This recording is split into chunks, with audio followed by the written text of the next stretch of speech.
Hello and welcome back to the Icons of Sin. Me and Chris and Roxy are back. How are you?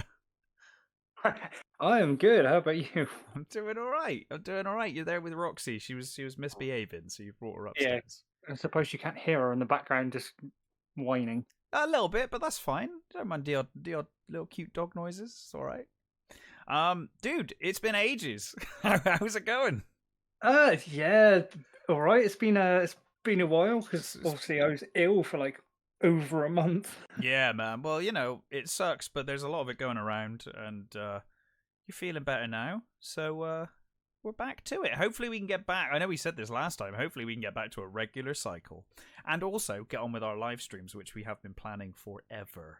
Yeah, we need to do some more lives. We need to finish Left 4 Dead. We need to finish Left 4 Dead. We need to start the Forest, which I guess we're going to get to shortly. Yeah, and then we need to do some Elder Scrolls and. Oh yeah, man. I can talk about that. I didn't even get an image for that, but I'll talk about it in a bit. So, Chris, let's just do a catch up. What you been playing? What you been doing? Been playing a lot of Elden Ring, of course. I've actually finished the game now. Not like 100%ed it, but I've done the. You got the Elden Ring. Yeah, I'm on my second playthrough now, and I'm just. Oh, nice. I'm gonna use this playthrough to explore absolutely everything. Do find as much stuff as I can. Yeah. Do all the side quests that I might have missed. Experiment with like new weapons because I went through with like a curved greatsword, which is what I normally do. That's like you went with your standard Dark Souls class, didn't you? Your kind of You went with what you knew. You went with what you knew. Yeah, but about halfway through, I did end up going and using a katana, which is something I don't normally do. Mm-hmm. But this one's called the Rivers of Blood, and that's a pretty cool name for a sword. Yeah, the special attack just inflicts massive amounts of bleed damage. So you use the special attack like twice, and it'll like half the enemy's health. Oh damn! Unless they're resistant to bleed. But, yeah, sure, yeah. But I've never really been one for using like effect weapons. Like I never used like magic infused, fire infused, anything like that. But when I found the sword, I thought, oh, I'll give it a go. And I was like, holy shit, this is really good. Well, I've actually, funny enough, I've seen a lot of Elden Ring players talking about bleed. I think bleed is a really useful thing in Elden Ring. It seems to work very well for a lot of people. Yeah, it has. In the latest patch, they've nerfed it a little bit because it was really OP. But yeah, I also watched some videos on like other different weapons with effects. Right. And there was this, I think it's called the Ruin Greatsword or something, which has got like gravity damage effects, and it looks really fucking cool. Oh, sweet. What? So you've completed the game, but you're far from finished with the game. But what was how long do you reckon your first playthrough was? How long do you reckon it took you? I think my first playthrough was about 83 hours. Okay, so that's a long game. Yeah, I also obviously because everything's balanced because it's like open world. Mm-hmm. I'd get stuck at a boss, so I'd just completely fuck that off and come back to it. I'd just go and explore, and then also to advance to different areas. There's like certain special items you need to find, so there's a lot of exploring. There's a lot of exploring, a lot of like dungeon crawling and just random encounters out in the wild. And some of the areas are very, very confusing to get through, like especially the capital. Really? I thought I did a pretty good job. Obviously, I got to where I needed to be to do the boss, but then I was looking at someone else's videos, and they found like sites of grace all over the city that I have completely missed. So this playthrough, I'm gonna like. You know what you're after now, yeah. So, so what kind of a character build are you going for this time around? Are you doing a whole new playthrough, or? No, it's a new game plus. Oh, you're doing new game plus with the same character. Yeah, so it's nice. The same character. Mm-hmm. Start off with my level that I had last time. Yeah. But yeah, I'm gonna explore like absolutely everything. I'm gonna take my time and like not like I wasn't taking my time last time, but I was just kind of following the main story. Such a gorgeous looking world. I haven't played it yet. I still haven't played it, but it looks incredible. Like I just love the art direction of that game. It just looks stunning. It's so good, and with all the new like weapon arts and special attacks, like everyone is different, and it makes your character do like a different movement. It's the amount of stuff they put into this game is amazing. So do you think like so they've obviously nailed open world, which was a question going into this, because it was like, well, you know, they did great with Dark Souls and those games, and they're not necessarily quote unquote linear, but they're not open world like this is. They're not exactly linear, but there is like ultimately only one path you can take. Yes, yeah. And so they seem to have absolutely nailed that, which is a relief. Well, obviously leading up to Elden Ring, you knew how excited I was. Oh yeah, dude. People can go back and listen to episodes if they want to hear how excited you were. Yeah. This was like the main reason you were getting a PC, right? It was like, I need a PC by the time Elden Ring comes out. That was the goal. No, I had my PC by then. It was just a graphics card, but luckily, I talked about that I have a decent graphics card now, and like I think we talked about it on the live stream. I think we talked about it. Possibly, but there's no more when I get a PC or when I get a graphics card. We've arrived. It's done. We have arrived. Like I said, there's now no excuse for us to not be doing these goddamn live streams, which is why we need to get on it. Life has gotten in the way recently, but we're gonna try and get on it now and get back to these live streams, because they're good fun. And as you said, we've got Left 4 Dead to get through. We want to do the Forest, and of course, I started playing Elder Scrolls Online.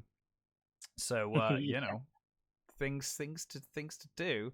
Obviously, on the lead up to Elden Ring, I was a bit skeptical of the open world, because I have always said like a Dark Souls open world game would be amazing, and then obviously they announced Elden Ring, and I was like, oh, this is what I've been wanting. There is instantly that fear, isn't there? When developers, are they going to fuck it up? Yeah, when the developers that you love do something different, you're like, oh, it's different. That's going to be awesome. But then there's that in the back of your mind. You're like, but what if they don't pull it off? Like, what if they screw it up? So I'm really glad that they've pulled it off. How does because obviously we've talked about you playing Elden Ring, but when we last talked, you'd only played it for like a couple of hours because you'd only got it like a day or so before. Yeah. So how do you find the mount and stuff? Does that work well? Can you do combat on the mount, or is it just you can do mounted combat. Awesome. And how does that work? Because that's a new one for them as well, right? Yeah, it is. It works all right. You don't sound too convinced. No, it's just I always mistime my attacks, because I'm used to like obviously walking, so that I'll hit my attack too early or too late, and just it'll attack nothing, and I'll like ride past them. So it's just on myself of not getting the timing right, but I am getting better at it. Yeah. Say if you run into like a giant or something where you got like slash at their knees, or even some dragons, it's really good for running up, getting a few hits in, and fucking off out the way of their like AoE attack. Yeah. And on like random enemies that are like kind of spread out, you can just sprint in, get like a one-hit kill off, and just like bugger off to the next one. It's really good. And the double jump is really, really like incorporated into the way they've made the landscape. There's only certain areas you can get to if you use the mount. That's cool. So you have to do the old Super Mario world. You know, you get onto Yoshi, and then you jump Yoshi, and then you jump off of Yoshi to get like the double jump off the mount. I like it.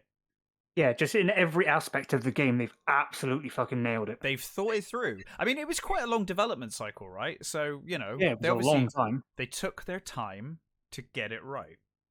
And I honestly, I don't think, you know, other than the video games should have an easy mode crowd, aside from that crowd, I've not heard any negativity about this game. Everyone is so happy. Even people who are no good at Souls games, like myself, you know, or have been turned off by the Souls games in the past, they love Elden Ring because it gives them the option. Like you said just now, you get to a boss and it's too tough. It's like, but I can go away and do other things in the game and get better.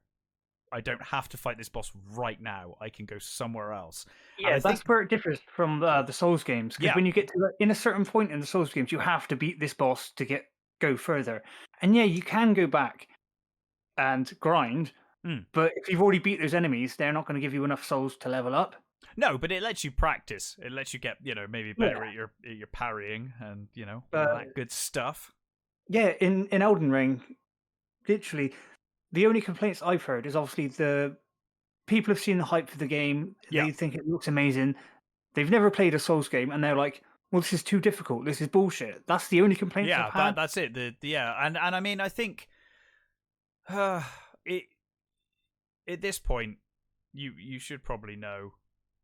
If you look up the developer and you Dark Souls and the Souls-like games have a reputation, to where I find it hard to believe that you're like a gamer that hasn't at least heard that Dark Souls games are really hard.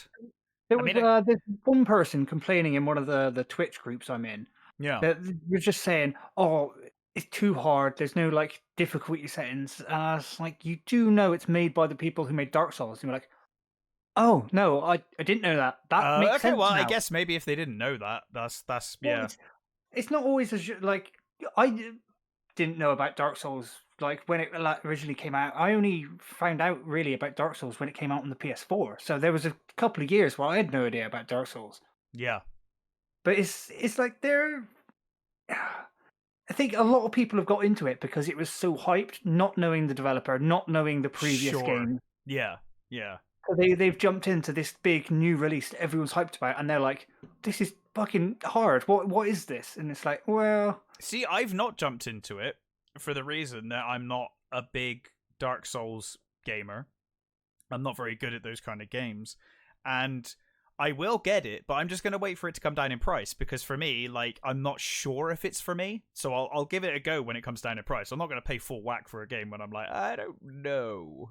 Yeah, that's fair enough. Obviously, I find it very unlikely. I find it very unlikely that I'll never play it. At some point, I'm going to pick it up, but I'm just waiting for it to come down in price a bit. Whereas for you, you're diehard Elden Ring fan or Souls fan, so Yeah, I think I got it like a week after release, so there was like loads of videos popping up about it, and it was like trying to avoid spoilers must have been a bit hard at that time, I imagine. Yeah, I didn't watch any videos about it until I had at least played about like 30 hours, and then I was like, yeah, let's watch some playthroughs. Well, yeah, then you've got the idea. I just didn't want to spoil anything. I didn't want to spoil like because they've always got like really cool like intro stories and like lore. Okay, yeah. Like the cinematic for the beginning bit, I didn't want to ruin any of that because I made that mistake of Dark Souls 3, which has got an amazing like intro cinematic. It sort of dumps some lore.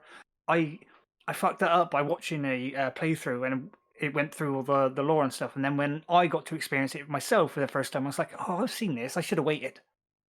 Yeah, that sucks. You want to have that experience with a game you've bought. You want to go through that yourself. Yeah. Also, I think like in total in Elden Ring, there's like with like bosses you have to do and like optional bosses in dungeons. I think there's like something like almost 200 bosses, which is insane. Yeah, that's crazy. Like what blew me away is when I got to the capital, I was like, "Oh yeah, this is going to be like the last area," and it sort of is because you have to go back there. But then the map just keeps going. Yeah, I've seen videos where people are like, I thought this was the game world, and then it was actually just like a tiny bit of the game world, and it actually like the whole map kind of it zooms out, and you're like, oh yeah, it reminds me of the size of a Fallout map. It's yeah, huge. Obviously, with I mean, it looks bigger than a Fallout map. Like I've not played the game, but looking at the map because I've seen videos where people posted the map, and it's like that looks massive. Well, maybe. I mean, it's not going to be it's not going to be bigger than like Daggerfall, but within reason, it's for a fully crafted open world, it looks massive. Yeah, there is and even like with the random encounters, or you just run into like enemies if you're exploring, it never feels empty. Yeah, and that is the key thing. I've played so many open world games Because in concept, I love the concept of an open world game. If I ever see a game as open world, you instantly get my interest by it being open world. But at the same time, I have played so many where it's empty space. You're just like, this is just full of nothing. And you can always tell the good games from the bad when they've crafted their world properly. Yeah, there's always if you're just riding in a direction on your mount or walking or whatever, yeah, there are always enemies you probably won't go more than 10 minutes without running into, even if they're small enemies or something like that, or an NPC, or you find a hidden merchant. There was always something in the world. But they've done I know a lot of games do it, but they did it quite well. When you you need to find two halves of a medallion to use this big lift to go to a big plateau part of the map, which is where it progresses.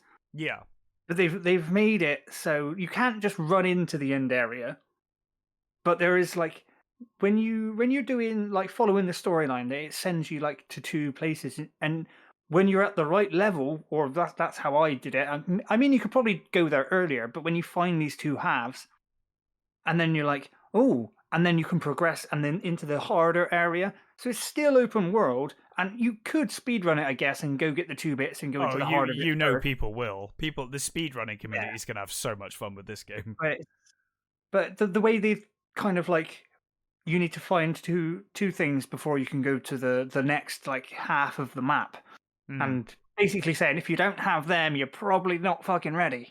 Yeah, totally. And that's, that's the kind of thing I like. I'm not a fan of games that level weapons and enemies as you progress through the game. I can see the logic, because I know Bethesda have taken that strategy now, where the enemies will level with you in some of their games, and the weapons level with you in certain games. You'll only get certain level weapons when you're at a level where you can get those weapons.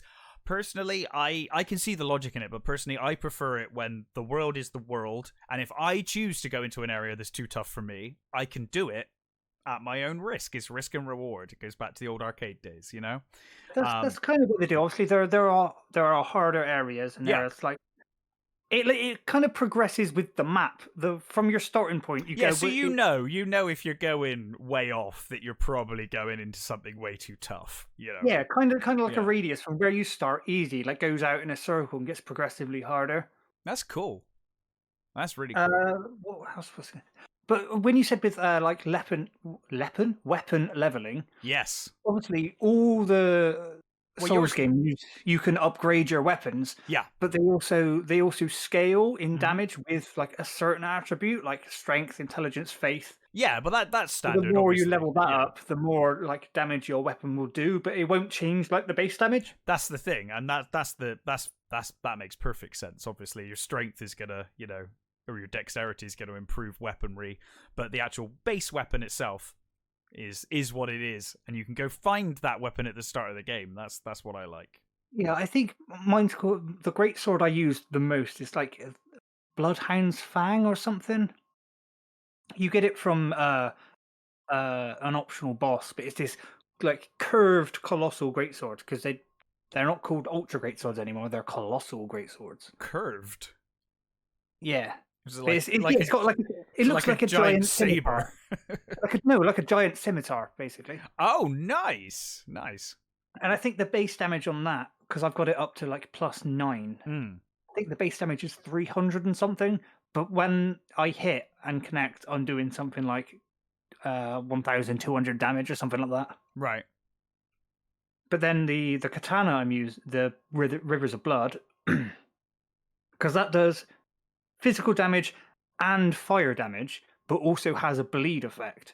So the physical damage isn't as much as my greatsword, but then again, it's got a few hundred points in fire damage, and then with the bleed build up on top, it is a beast of a sword. Yeah.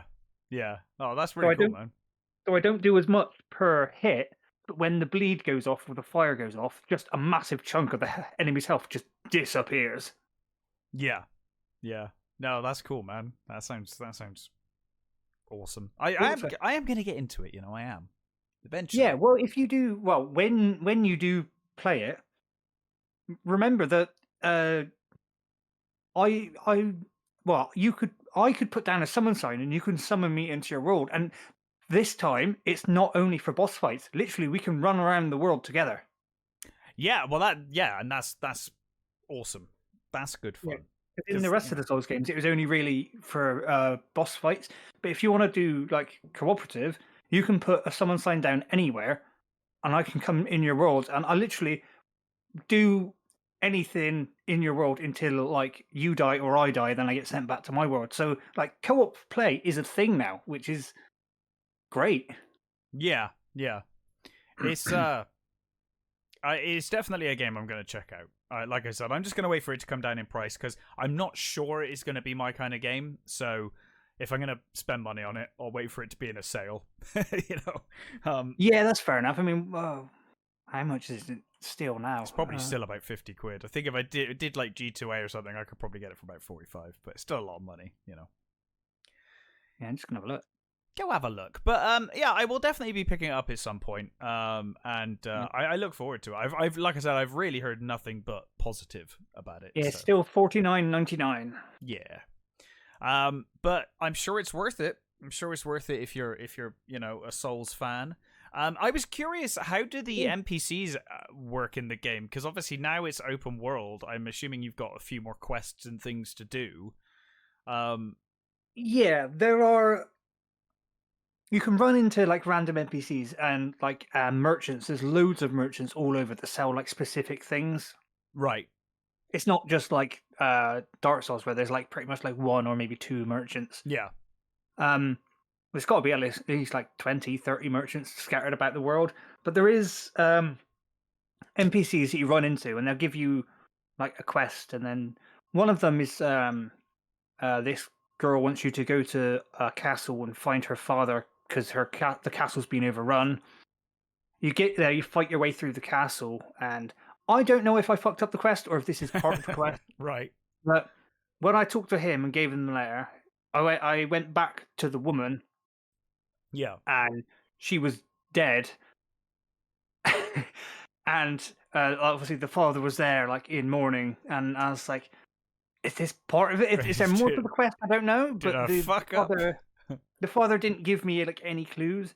Well, I guess at that point it's a bit late to give you clues. It's like, yeah, but I did it on my second playthrough again. I like talked to the father, killed everything in the castle, went straight back. She was dead again. So I was like, "Is this supposed to happen?" I guess it is. Maybe your next playthrough you'll have to do something different. Figure something out. Yeah, but on the map, like obviously the site of graces are like bonfires, but they give you a hint on the map. A site of grace will have kind of like this wiggly golden arrow pointing in a direction, and that's like a direction of a quest that you've started. But it doesn't give you any more hint than that. So I'm like, I don't know what quest this is because obviously it's Dark Souls. Well, it's Souls game. There's no like quest logs or helpers. So I've got all these sites of graces across the map pointing in different directions, and I'm like, how many fucking quests did I start? Because probably loads, because I talked to every NPC. Yeah. But either I just haven't like paid attention. I've just gone, well, that was confusing and cryptic, but it's pointing me in a direction. And so that castle where I helped that woman find her father, the site of grace on my map is still pointing towards it, and I've explored the castle like 10 times, and I'm like, there's nothing here. What am I missing? Yeah. It's frustratingly amazing. Yeah, totally. Exactly. They're not going to give you a helping hand. They're like, yeah, you got something to do in this direction. Figure it out. Yeah, but that harkens back to classic video game RPGs. Well, and RPGs in general. But classic video game RPGs, like the Ultima series, that wouldn't hold your hand. You go figure it out. It's not going to even give you a marker on a map of where to go. It will just, you got to, and back then, you had to write your own notes, keep a notepad and make notes of what's going on in the game, So I'm from that kind of era of less, Bethesda have sort of gotten very good at it. They'll chuck markers everywhere for everything. And I'm like kind of torn on it because on the one hand, I think it makes the games way more accessible, but on the other hand, it kind of bugs me, and I try and turn as much of that stuff off as I can, because I think you end up not even reading the context of missions half the time. You're just like, oh, I just need to go there because there's a point there and over that person, so that's where I need to go, and I don't need to worry about figuring anything out. I just follow the arrow. So it's kind of nice when you hear things like Elden Ring are bringing back that kind of classic, hey, you go figure it out. Figure it out yourself, There's even some quests, like I've talked to an NPC, and they've been like, I need to take back my like birthright, my castle, like Morn Castle. They won't tell you where it is. They won't tell you. They'll tell you the name of it, and then obviously on the map, if you get the map piece for the area, the map uncovers. Right. It won't tell you the names of things, because you might see a castle there, castle there, castle there. It won't show you the names of them until you've explored them. So you're like, right, I've got to go to Morn Castle. Which one's that? So you have to go to each castle to get the name. Right. Which is quite fun. It gets you to explore. It's not like, I need to go to this castle right over there to the east. Yes, you can find it. It's like, no, I need to get to my castle. I'll give you the name. You figure out what one. You figure it out. Exactly. That is classic RPG right there. There's the name, and then eventually you might come across it, and then you'll know what to do when you get there. Also, I spoke about the amount of bosses in the game, but their design, every one of them is unique. They reuse a few of the mini bosses in like the catacombs, but they're optional. It's fine.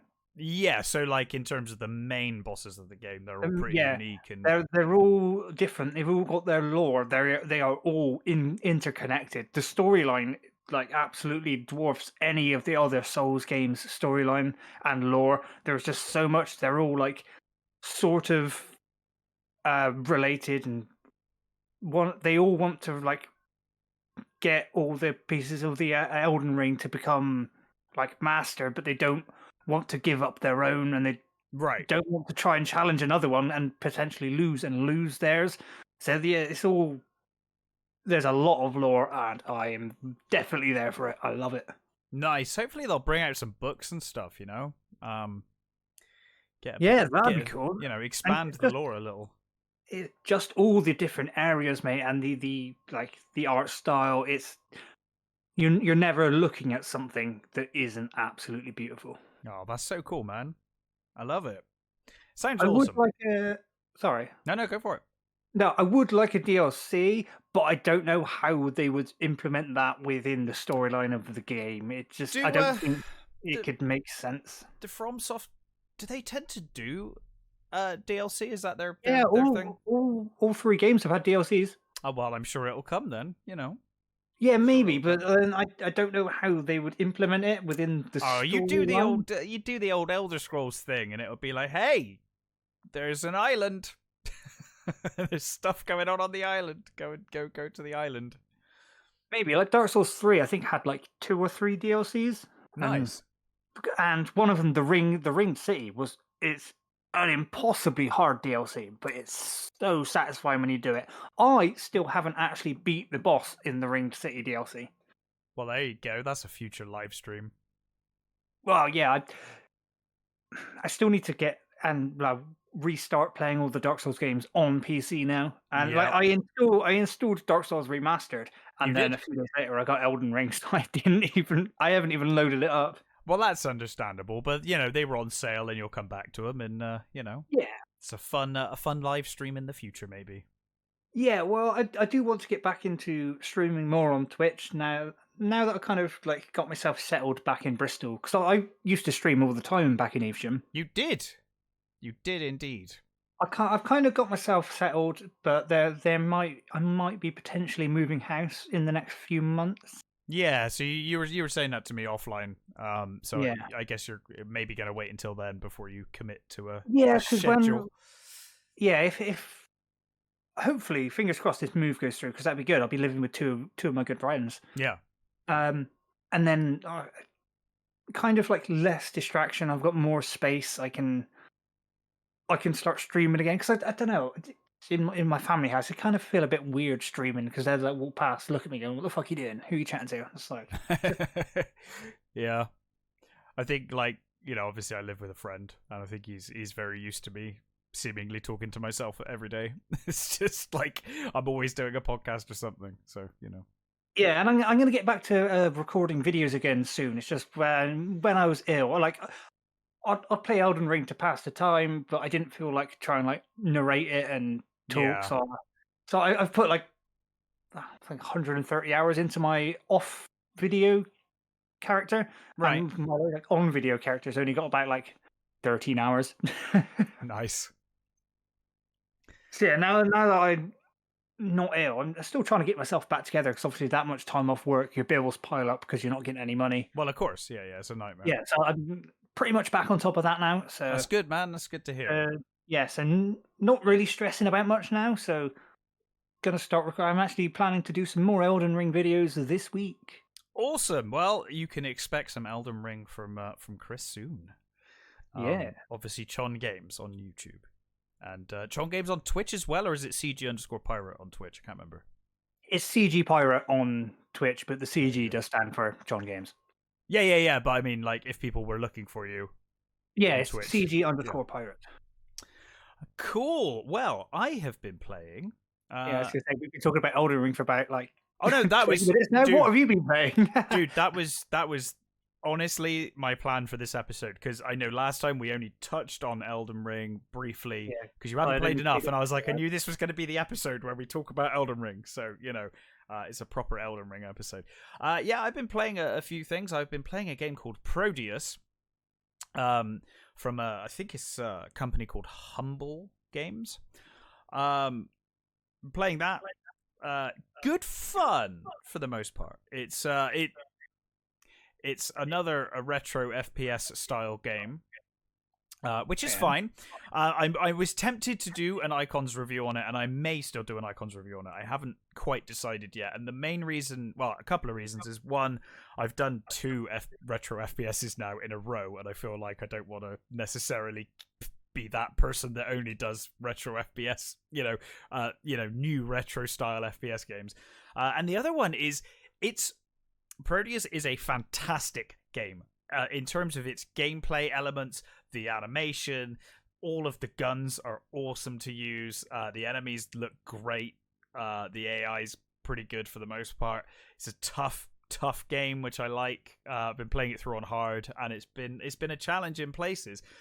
The main issue I have with it is that it is too close to Doom. Like, I'm assuming they just wanted to make Doom. They're like, I just want to make my version of Doom. This is what my version of Doom would be like. And if that's what they wanted to do, they've absolutely succeeded, because it's fantastic. But the enemies are all Doom enemies, basically. They're obviously they've got their own look and their own style, but they play exactly like Doom enemies, even down to the imps are like they're in it. All of the weapons feel very Doom-like for the most part. So I think it's a fantastic game, and I've really enjoyed playing through what I've played through so far. And I'm definitely going to play through to the end, because it is an awesome game. And if you're in the mood for a Doom game, cannot recommend it enough. It's fantastic. But I do feel if I had a criticism of it, it's too close to Doom, and I hope that Humble Games, with their next release, take what you've done here and just make something a bit more like stylistically original, because it's just a bit too Doomy. It's too close to Doom, Yeah. Which, if that's what they were going for, they've made an awesome Doom style game, so it's great. I think it's like, plays like, obviously you've got mouse looking stuff, but it plays a lot like Brutal Doom or Doom 2016. Not so much Doom Eternal, because obviously with Doom Eternal was all about the switching weapons and weak points and all of that, and you don't have any of that in this. So more like Doom 2016 or classic Doom with the Brutal Doom mod added on. But it's really good fun. I've really, really enjoyed playing through it. So that's been taking up quite a bit of my time. Nice. And then aside from that, I have also been I got right back into playing some System Shock 2. Which is good fun. An old action survival horror RPG from I think it was like 1999. Sequel to System Shock, obviously, being called System Shock 2. And you're basically it's like a kind of cyberpunky future, and you're on a spaceship. On a starship. And basically, you're trying to deal with this outbreak of an infection. This happened on the ship, but there's a lot more to it than that, and has one of the best villains in gaming history in terms of its AI villain, which is awesome. And it still manages to be pretty creepy and scary in places.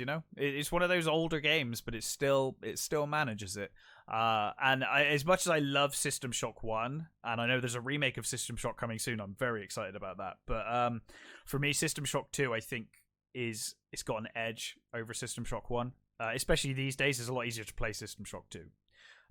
System Shock 1 plays a lot more like Ultima Underworld, where it's first person, but it's not quite. Doesn't handle in the way you would expect a first-person game to play, whereas System Shock 2 does. But yeah, awesome game. So I've been kind of playing back through that. And you know what, Chris? I was thinking the other day, I am super tempted to get back into Alien Isolation. In fact, I reinstalled it. I reinstalled it earlier today because I was like, I haven't played Alien Isolation for a while, and I love that game so much. It's such a good game. It's so atmospheric and suspenseful. And it's perfect in its depiction of the alien universe. It's flawless. They did a really good job. It is just, it's amazing. If you ever want to be in the alien universe, that's the game to play. So I've been tempted to get back into that, but... I just hit my fresh tattoo on the corner of my desk. Ow. That was smart. Yeah, that wasn't a good idea. That hurt. Dude, your tattoo though. And I'd have a picture of it to share on the video, but it looks awesome. I love it. You were talking about getting it on the live stream, so Yeah, it's my birthday present to myself because obviously I think it's the first tattoo I've had in like 3 or 4 years. Because the last one was my hand, and that was before I moved. Yeah, that was before you moved. Yeah. So 3 years maybe. Yeah, I had, probably. Used my birthday money from my family and got myself a nice pirate-style flintlock pistol tattoo. Yeah. To go with my pirate sleeve. Yeah, and it looks absolutely awesome. The dude did a really good job. It was obviously there's a new tattoo shop in Kingswood. Oh right. It's probably been open for 2 years. They opened it like just after I left, but it's new to me. So I went in there. Told him what I want to get, and the actual owner of it was like, "Yeah, that's my style. I can do that for you." And awesome. He did. The detail and the shadow and everything is just amazing. I'm gonna go back there for the rest of my sleeve. Nice. I think I've only got like 1 or 2 more things to get done, but they're big things, and then it's yeah.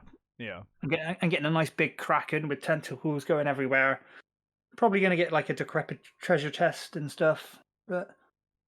It's a pirate sleeve, so Yeah, probably going to be a good 20 hours of tattooing to get it done. You need to hit in one sitting. You need to hit all of the pirate beats, But you're getting there. Yeah, I'm getting there. It's so expensive. What else have you been playing? Because I know you've been playing some other things. Well, not going to come as a surprise. Age of Empires 2. Yeah, so what are you playing on Age of Empires 2 now? Well, I recently got the new DLC. There's like the Kingdoms of India or something. Mm-hmm. It's like 3 new campaigns for like £7. So I was like, yeah, that's not too bad. That's a bargain. I haven't started playing them yet. I've been going through some of the Asian campaigns, and off the top of my head, I could not tell you how to pronounce it. It's like Van or something. Okay. But yeah, I've been working my way through the campaign still because I got stuck on a few. One of them's a timed one where I just can't get resources fast enough to build the ships I need to defend the ships because they come in at like every like 5 minutes, and you've got to protect a ship up to where it's going. And I just can't get resources fast enough to build enough ships to defend all of them, because I can defend about 3, and then I'm at ships. I've got to wait for them to build. I've got to wait for the resources, and the next one's coming. I'm like, shit, I've got like 1 boat. Damn. So I've just gone to a different campaign. Just like I'll come back to that one later. You'll get it eventually, you know. And there's one where you start. I think it's like the third or fourth campaign into the story, or Yeah. the campaign. Yeah, where you start off with you got walls and castles and towers, but then you got like 6 enemies coming at you periodically from every different direction, and all the resources are outside of your walls. So my villagers keep dying. I can't like keep my villagers alive long enough to build a defense next to the resources, and they just slowly whittle me down. I was like, I need to figure out a strategy, but at the moment I've tried everything I can think of, and it's not working. Let's go to a different campaign. Yeah, come back to it. You know, like Elden Ring. It's too tough. Go away, come back. Go back later. It's all good. And you've also, talking of live streams, planned live streams, you have dived back into the forest. I have. 'Cause I've never finished it. Yeah. Because there is actually a storyline to it, believe it or not. Yeah, there is. Yeah, there is. There is a storyline. But the second one's out or coming out soon. Oh, is it? One of them. Is it? I think really? so. I didn't know that. I'll have a look. I will have a look while you talk. The Sons of the Forest. Sons of the Forest, is that what it's called? Nice. I think it might be out. I'd be surprised if it is, because I've not heard about it. No, October. What year are we in? 2022 or yeah, 23? It's not out yet. No. But that'll be fun. I mean, I'm a big fan of the first one, so yeah, it looks like it would have been. It was delayed recently, so that's why. Yeah, I obviously I like my survival crafting games, like obviously Daisy, Minecraft. Yeah, the Raft. They're very much like our bag. Yeah, so it's a mixture of crafting, building your base with the Subnautica. I need to get that again on PC. Yeah, that's gonna be so good. Such a great game.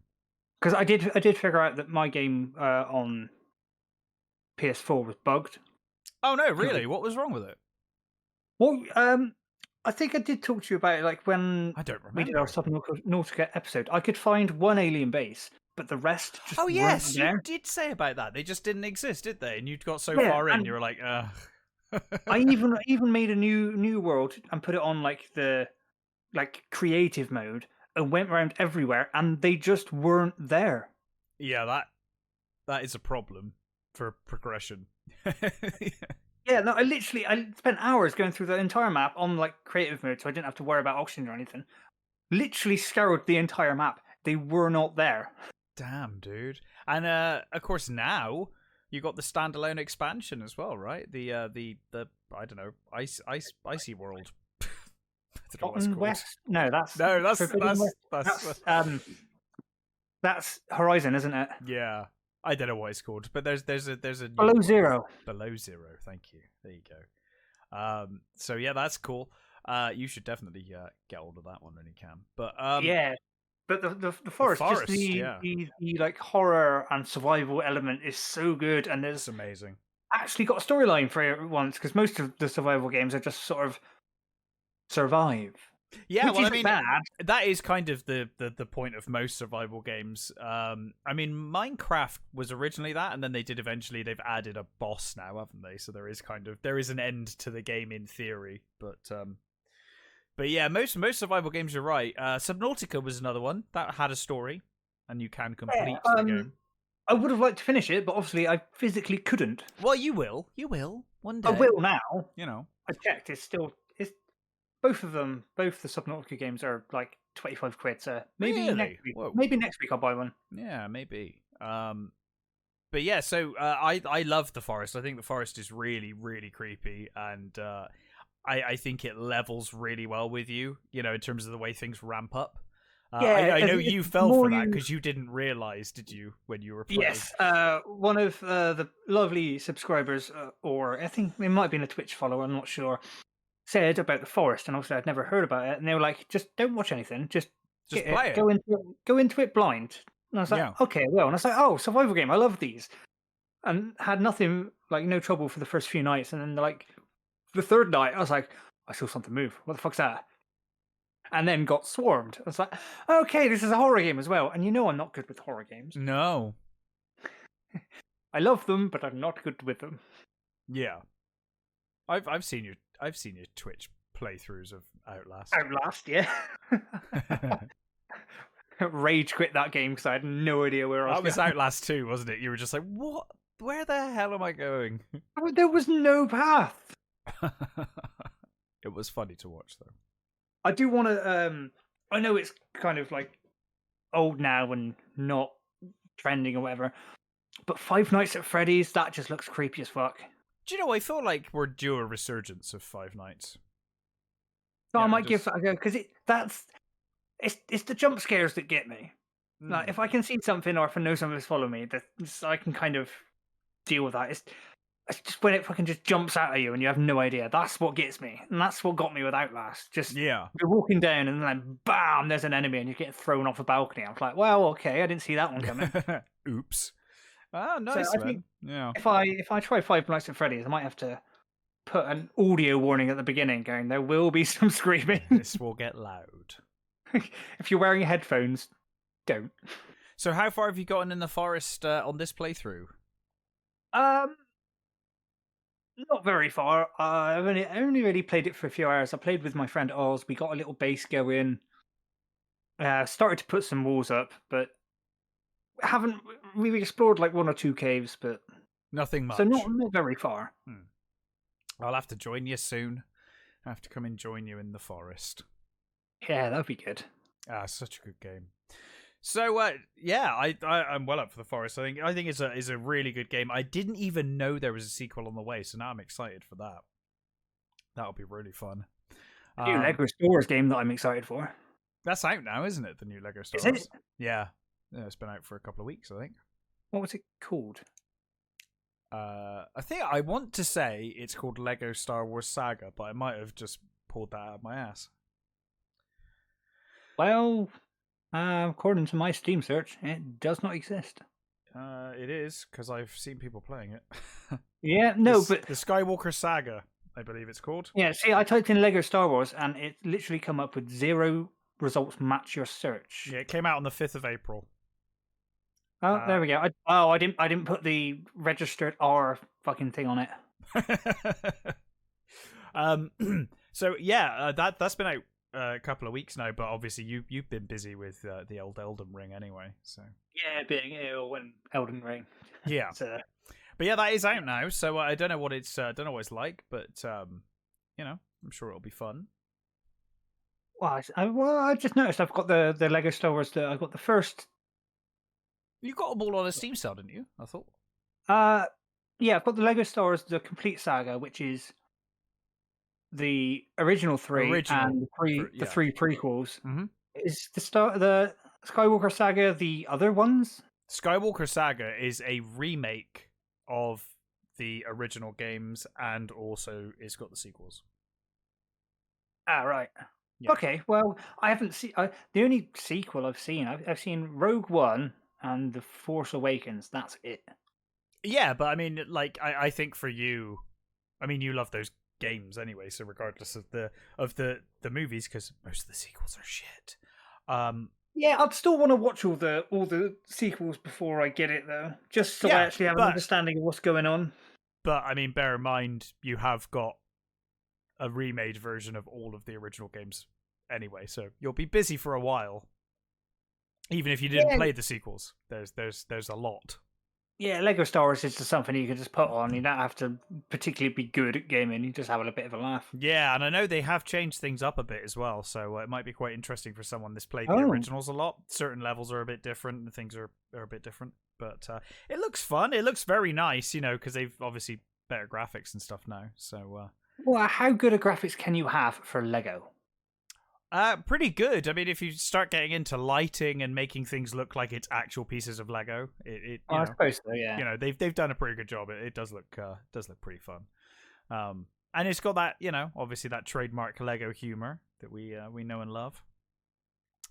So, I was actually looking at a Lego set earlier. The one I've always wanted. Which one? The Super Star Destroyer. Yeah. That is the boy. That thing The one that's like 5 massive. foot long. Yeah, and it needs support struts to even not fall in half. It's it's something like 500 quid. Yeah, I think it's more than that, isn't it? Probably. Lego's so expensive these days. I imagine it's probably more than that. Like, yeah, I've always wanted that. Not that I can afford it, but I was just looking at it, and then I just happened to look around at all my unfinished, unpainted Warhammer. I was like, maybe I should finish them first. I went into a Lego store a couple of weeks ago because I just happened to be walking past the one in Cabot Circus, and I was like, "There's a Lego store in Cabot Circus." There is now.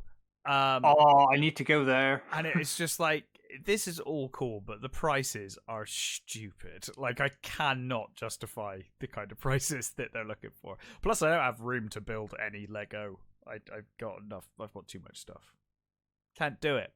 Especially not the Super Star Destroyer. But if I was going to get one Star Wars, Lego thing, and space was not an issue, I completely agree. It would be the Super Star Destroyer.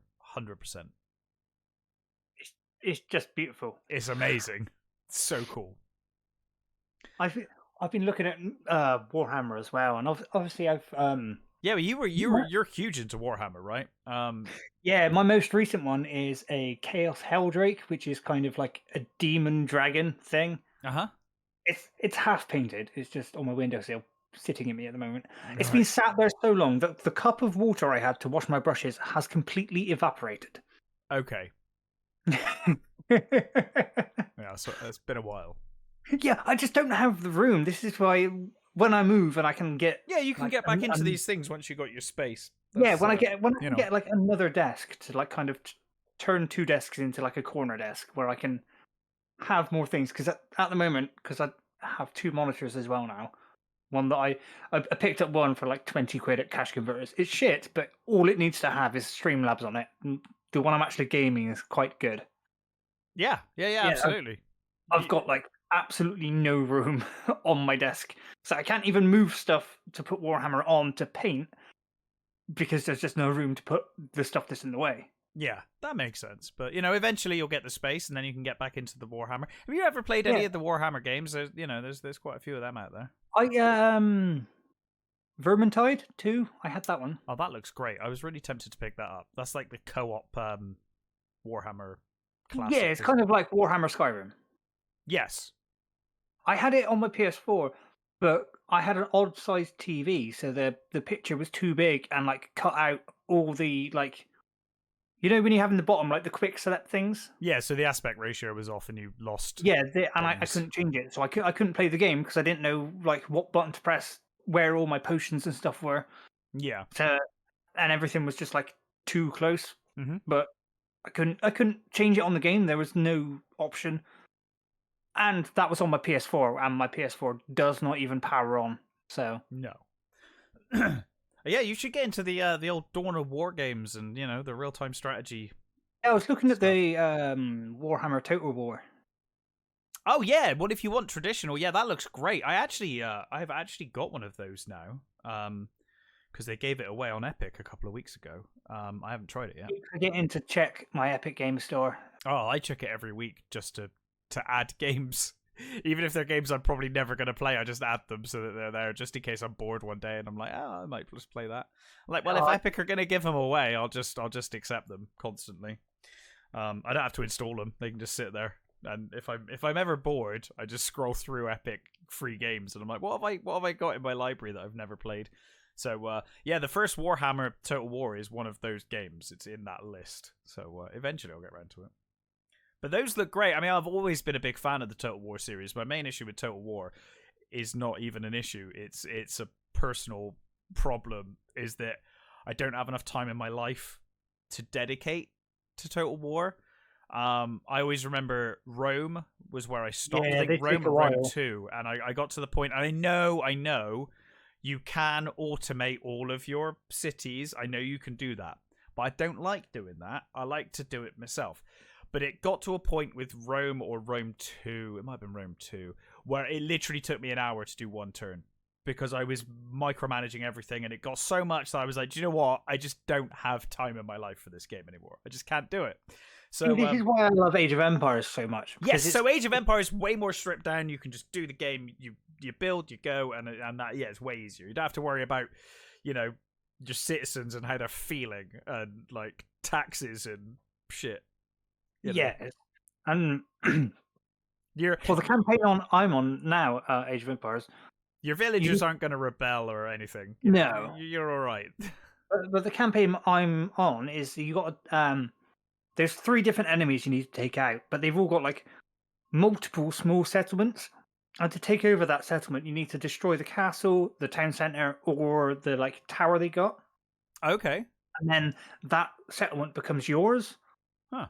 So obviously, I play defensive, like towers, walls, castles. So now, as it's looking, there's only the bottom right hand corner of the map is the last settlement. I've wiped out 2 of the enemies, taken all their settlements, so the entire map is like one blue. big castle. One little corner of yellow, and they're all walled in. I think I've got like 50 castles at this point. Oh, just leave them alone. I need to progress in the campaign. I think there's only one more campaign till I finish it. Just leave them down there. They're all right. They're not hard. I'm gonna wall them in, take all the resources, and go in with this stupidly big army that's way more units than I need to. Just way more than you'll ever need, ever. But yeah, that is the good thing about Age of Empires and those games. You don't have to worry about the actual civilization. You're just you get your villagers and you tell them what to do and they do it and it's fine. But yeah, if you got the time, Total War, fantastic games. It's something I keep meaning to get back into. Maybe now. I have recently found myself having a lot more free time than I used to, so maybe I will. I will why not? Get back into the old Total War. But great fun, and I think that will transition because I've not played them, but I imagine knowing Total War, like Total War mixing with Warhammer is like the best.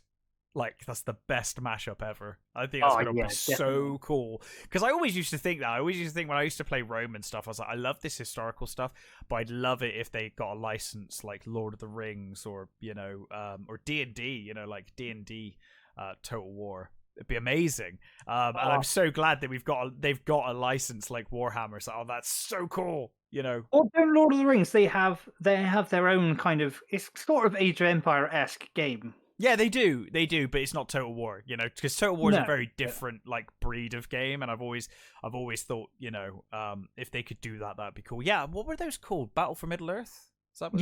Yeah. Those were really good. They were really good fun. There were a lot of good Lord of the Rings games. I was thinking about this the other day actually. That's one of the movie licenses that did really well.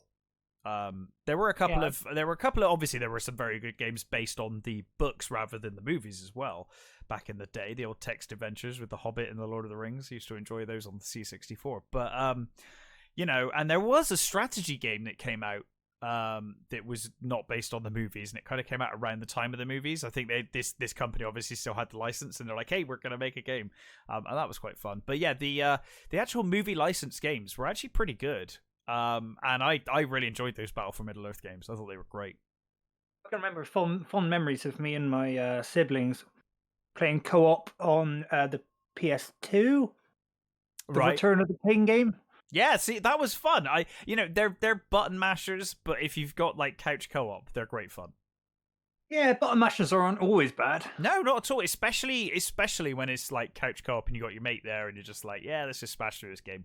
I love myself some arcade action, so I'm all for that every now and again. Another game that me and my brother used to play co-op was on PS2 again was Revenge of the Sith. That game.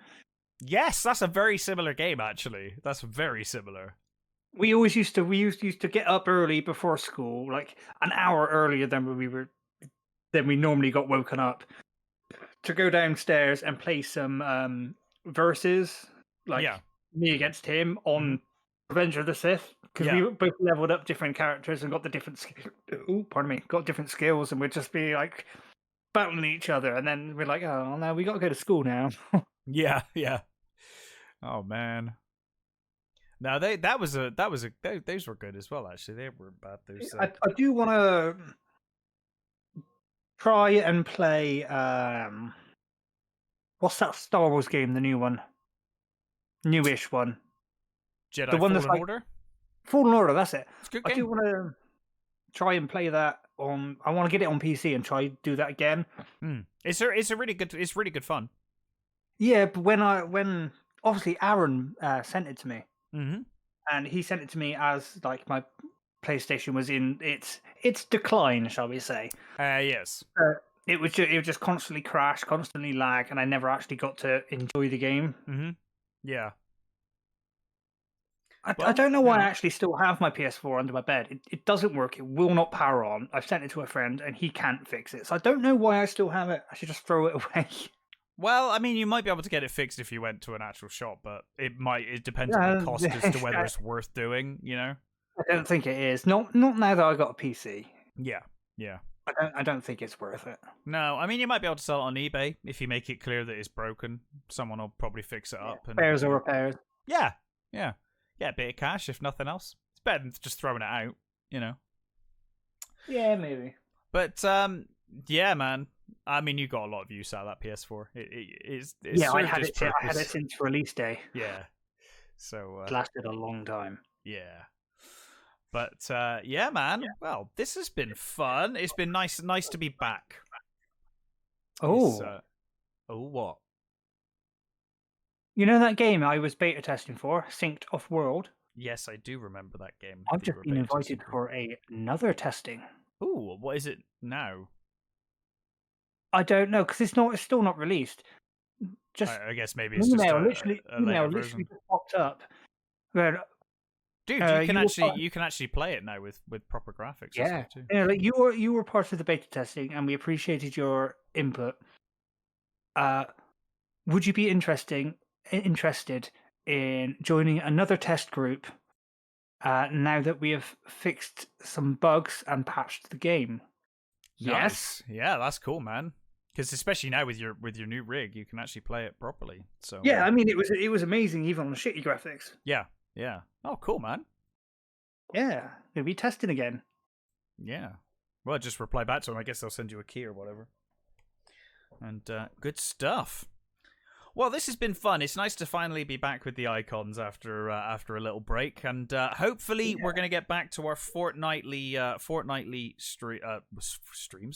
podcast, and we will get back to doing some live streams as soon as possible too, including The Forest and maybe the Elder Scrolls Online, because I've started playing Elder Scrolls Online again. I actually, when you sent me that, I was gonna load it up and see what class I was, and I got I loaded up my PC, went to get a drink, came back, and was like, "What was I doing? Oh yeah, Elden Ring." So I still haven't loaded up Elder Scrolls. It's like a 1,000,000 gigabyte install anyway, so if you haven't got it installed, mine's already installed. It just good. Probably needs an update. Yeah, those installs are getting silly now. They're like, new games like and like online games, just they're so big. It's like, oh, I just can't be bothered to down. There are times where there are games that I'm just like, I can't even be bothered. Like I just can't be bothered. I can't be bothered to install it to get to the stage of playing it. So I was actually very, very surprised at how quickly Elden Ring installed for such a big game. Yeah, well, I mean, it depends on the size of the actual files, I mean, Bethesda closed their launcher. They're closing it down, so they're transferring all of their games over, and Doom Eternal transferred over to Steam. So they've transferred it from Bethesda to Steam, which is cool. But I could not get it. I could not get Steam to accept it. The files that were there, so I had to reinstall it. And I was like, do you know what? It's like 100 gig or something. I can't be fucked. So I'm like, I'll reinstall Doom Eternal when I really want to play it, because right now I cannot be bothered to sit there while that downloads for however long that's going to take. If it's a particularly long game, I'll set it to install when I go to work, and I'll set my PC to turn off when it's installed. Yeah. I mean that works, or leave it going overnight or something. Yeah. Well, I do now have like 4 terabytes of storage, so I'm not worried about installing games. Storage has never been an issue for me. It's just install time, whether I can be arsed to do it. But yeah, a thing, because obviously now you're doing the icons reviews. Yeah, those, I don't know how regular those are going to be. That's I was thinking I might do icons reviews for Elden Ring. Do it.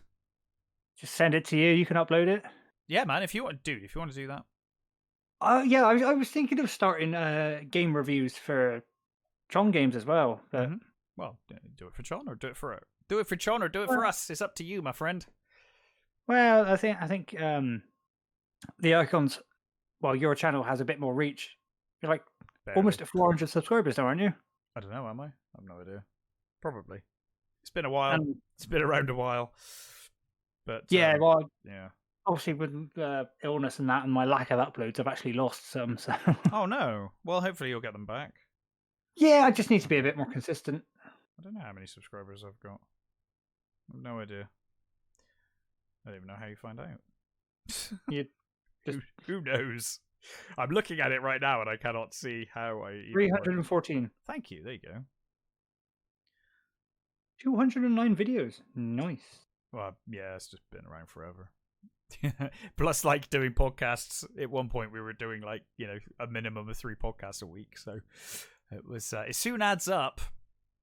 YouTube tends to end up being because most of our listens are audio listens. So yeah, the YouTube channel is just where I put them on there anyway because I'm like, well, I may as well put them on YouTube as well. And sometimes they get a lot of views. Like some of the movies ones get lots of views. 437 videos.